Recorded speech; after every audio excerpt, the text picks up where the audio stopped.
Hello everyone, welcome back to my channel the smart investor. So guys, यहाँ पे अगर देखा जाएगा तो एक नया मेन बोर्ड आईपीओ आ रहा है। आईपीओ का नेम है एटलांटा इलेक्ट्रिकल लिमिटेड कंपनी। देखा जाएगा तो जो आईपीओ है ये ओपन होने वाला 22 सितंबर को, क्लोज होगा 24 सितंबर को।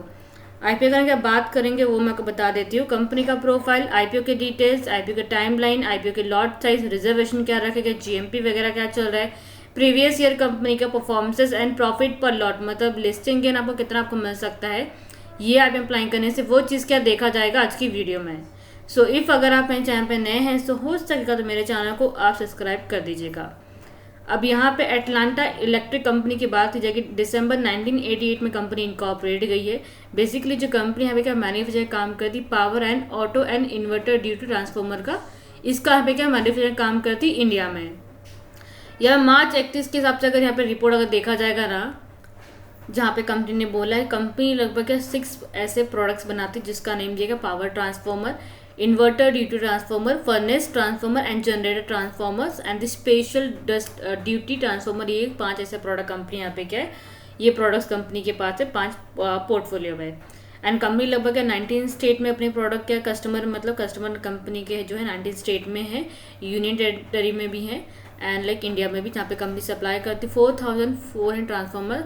टोटलिंग जो कंपनी का 94,000 MVA क्या सेल किया गया national grid, private player and the major renewable energy projects के लिए। कंपनी के 5 मैन्युफैक्चरिंग प्लांट है, जो कि 2 जो है लोकेटेड है आनंद एंड गुजरात में, एंड बाकी के बैंगलोर, कोलकाता, विद्युत यूनिट एंड बाकी जगह पे क्या लोकेटेड हैं। एंड यहाँ पे लगभग है 208 डायरेक्ट कस्टमर कंपनी के, इंक्लूडिंग लाइक कंपनी का जैसे कि अदानी ग्रीन एनर्जी हो गया, टाटा पावर, SME इंडिया, ऐसे 3 से 4 ऐसे कंपनी से कस्टमर भी हैं। एंड कंपनी अभी क्या एक्सपोर्ट करती प्रोडक्ट कंट्रीज लाइक जैसे कि United state, Kuwait and Oman में कंपनी प्रोडक्ट अपने सेल भी करती है। कंपनी को स्ट्रेंथ दिए गए जो कि आप रेट आउट कर सकते हो। चलिए कंपनी के फाइनेंशियल्स की बात कर लेते हैं। सो इफ़ अगर हम कंपनी के एसेट की बात कीजिए कि 23 से 24 में कंपनी का जो एसेट है ना, यहाँ पे हमको लगभग कितने का, लगभग यहाँ पे देखा जाएगा 23 से यहाँ पे लगभग कितना 0.27% के आसपास का कंपनी का एसेट का कमाया है। 24 से 25 में कंपनी का एसेट जो है लगभग 54% के आसपास का इंक्रीज हुआ है। बाकी कंपनी की हमें टोटल इनकम की बात की जाएगी। यहाँ पे अगर देखा जाएगा 23 से 24 में कंपनी का टोटल जो इनकम है यहाँ पे लगभग 0.53% का गिरा है। एंड 24 से 25 में लगभग अगर देखा जाएगा तो 43% के आसपास कंपनी का यहाँ पे क्या है, जो कि यहाँ पे भी दिया गया, इंक्रीज हुआ है कंपनी का टोटल इनकम। प्रॉफिट की बात की जाएगी 23 से 24 में कंपनी का जो इनकम है, मतलब सॉरी प्रॉफिट है, यहाँ पे ऑलमोस्ट देखा जाएगा 27% के आसपास प्रॉफिट कम आया है।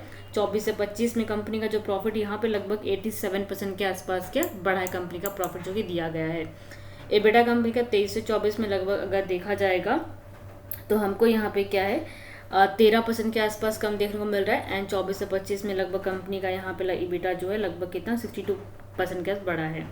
नेटवर्क 23 से 24 में हमको यहाँ पे बढ़ता हुआ देखने को मिला है लगभग कितना 38% तक का। एंड 24 से 25 में कंपनी का लगभग कितना यहाँ पे नेटवर्क 53% के आसपास बढ़ा है। बोरिंग्स की बात की जाएगी 23 से 24 में कंपनी का बोरिंग्स यहाँ पे देखा कम देखने को मिला पिछले ईयर से, बट अभी करंट जो ईयर कंपनी का बोरिंग्स में 141.03 करोड़ का है। एंड कंपनी की परफॉर्मेंस इंडिकेटर की बात कर लेते हैं। कंपनी का करंट जो मार्केट कैप दिया गया अगर यहाँ पे अगर देखा जाएगा तो 5,797.49 करोड़ कंपनी का मार्केट कैप है, जिसका ROE कंपनी का 33.91% का, ROC 39.43% का, डेब्ट इक्विटी कंपनी का 0.40, तो थोड़ा ज़्यादा लग रहा है।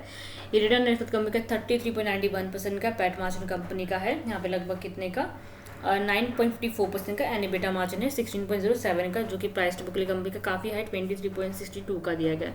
So price to book value मुझे यहाँ पे थोड़ा बहुत देखा जाएगा तो एक बार हाई देखने को मिला, बिकॉज 5 रहना चाहिए, फिर 5 के आसपास रहना चाहिए तो प्राइस टू बुक वैल्यू सही रहता, बट इसका 23.62 का है। प्री एम का डिमांड है 16.57 का, जो कि पोस्ट एम कंपनी के तरह डिमांड का एक्चुअली मेंशन नहीं किया गया, बट अभी इसके हिसाब से देखा जाएगा तो पी यहाँ पे दिया 46.33 का दिया है, कंपेयर करके दिखाती हूँ। सो जैसे कि हमने देखा 46.33 का पी दिया गया था एटलांटा इलेक्ट्रिक कंपनी का, उसी सेक्टर की जो कंपनी का 22, 69 एंड 25 दिया गया। ये कंपनी का लगभग थोड़ा बहुत का 69 का है, तो एक्जैक्टली देखा कंपनी थोड़ा बहुत हाई वैल्यूएशन पे एक्जैक्टली का आईपीओ लेके आ रही है। ऑब्जेक्टिव्स की बात करेंगे, कंपनी के हमने देखा बोरिंग ज़्यादा थी तो कंपनी लगभग कितना 79.12 करोड़ के आसपास कंपनी क्या है अपना बोरिंग्स क्या पे करेगी। सो लगभग कितना 70 से 80, फिर भी कंपनी का पे क्या बोरिंग्स बचेगा ही बचेगा, मतलब डेप्ट। वर्किंग कैपिटल के लगभग कितना 210 करोड़ के आसपास कंपनी का फंड यूज़ करेगी। कंपनी के प्रमोटर्स के नेम दिए गए हैं जिनका होल्डिंग है 94.36% का। आफ्टर आईपीओ लिस्टिंग इनका होल्डिंग बचेगा 86.97% का। रेडर्स के लिए 35% का पोजीशन रखा गया है। एच&आई कैटेगरी के लिए 15% का रिजर्वेशन रखा गया, मतलब स्मॉल शेयर के 5% एंड बिग एच&आई के लिए 10% का रिजर्वेशन रखा गया है। यहाँ पे अगर देखा जाएगा तो मिनिमम से मैक्सिमम रेटर्स 1 से 13 लॉट लगा सकते हैं। स्मॉल शेयर मिनिमम से maximum 1469 lot and big HNI 70 lot apply कर सकते हैं इसमें। आईपीओ ओपन होगा सितंबर 22 को, क्लोज होगा सितंबर 24 को। फेस वैल्यू ₹2 दिया गया एंड प्राइस बैंड 718 से 754 का रखा गया है। जो इसका प्राइसिंग बैंड रखा वो थोड़ा बहुत मतलब थोड़ा हाई देखने को मिल रहा है, बट यहाँ पे आपको एक लॉट में 19 शेयर्स आपको मिलेंगे। कंपनी जो पूरा साइज लेके आ रही है 687.34 करोड़ का लेके आ रही है, जिसमें से 287.34 करोड़ का जो पैसा वो कंपनी के प्रमोटर्स के पास जाएगा, मतलब ऑफर फॉर सेल है। बाकी 400 करोड़ का जो पैसा वो कंपनी के पास जाएगा। ओके, लिस्टिंग इसका BSE NSE पे होगा। आईपीओ ओपन होगा सितंबर 22 को, क्लोज होगा सितंबर 24 को। सितंबर 25 का इसका अलॉटमेंट का दिन रहेगा।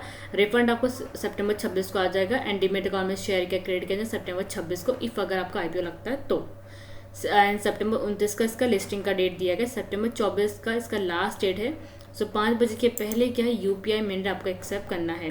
फिलहाल चलिए GMP चेक कर लेते हैं। सो यहाँ पे अगर देखा जाएगा तो फिलहाल इसका GMP अवेलेबल नहीं है, बट फिर भी अगर कोई भी मेन बोर्ड या फिर SME आईपीओ अप्लाई करने जा रहे हो 10 से 15% के ऊपर GMP रहेगा, तभी आपको वो आईपीओ क्या फॉर द लिस्टिंग इनके लिए अप्लाई करना है। ओके, बाकी अगर आपको कुछ डाउट है सो यू कैन कमेंट में, अदरवाइज टेलीग्राम का लिंक मैंने ऑलरेडी डिस्क्रिप्शन में आपको दिया गया है। सो गाइस वीडियो को लाइक शेयर जरूर कीजिएगा, साथ में चांस टाइप करना मत भूलिएगा। Thank you.